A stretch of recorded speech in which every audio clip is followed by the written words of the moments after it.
আমি শেখ আব্দুর রহমান জিকো। আমি একজন বীর মুক্তিযোদ্ধার সন্তান এবং দীর্ঘদিন ধরে বাংলাদেশ আওয়ামী লীগের একজন কর্মী ও সক্রিয় সমর্থক হিসেবে রাজনীতির সঙ্গে যুক্ত। ফরিদপুর 1 আসনের স্বতন্ত্র প্রার্থী হিসেবে নির্বাচনে অংশগ্রহণ নেওয়ার সিদ্ধান্ত নিয়েছিলাম। আমার লক্ষ্য ছিল এলাকার মানুষের সেবা, উন্নয়নের ধারাকে এগিয়ে নেওয়া এবং বঙ্গবন্ধুর স্বপ্নের সোনার বাংলা বিনির্মাণের ভূমিকা রাখা।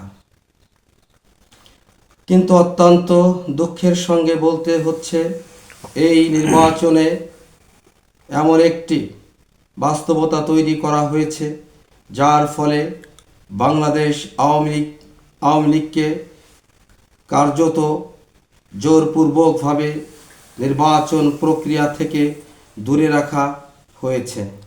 বিভিন্ন পর্যায়ে আমিও একাধিক অনিয়ম ও বৈষম্যের শিকার হয়েছি। দলীয় সিদ্ধান্তের বাইরে গিয়ে ব্যক্তিগতভাবে নির্বাচনে থাকা আমার রাজনৈতিক বিশ্বাসের সঙ্গে সংগতিপূর্ণ নয়। সে কারণেই আমি ফরিদপুর 1 আসনের নির্বাচন থেকে সরে দাঁড়ানোর এবং নির্বাচন বর্জনের সিদ্ধান্ত নিয়েছি।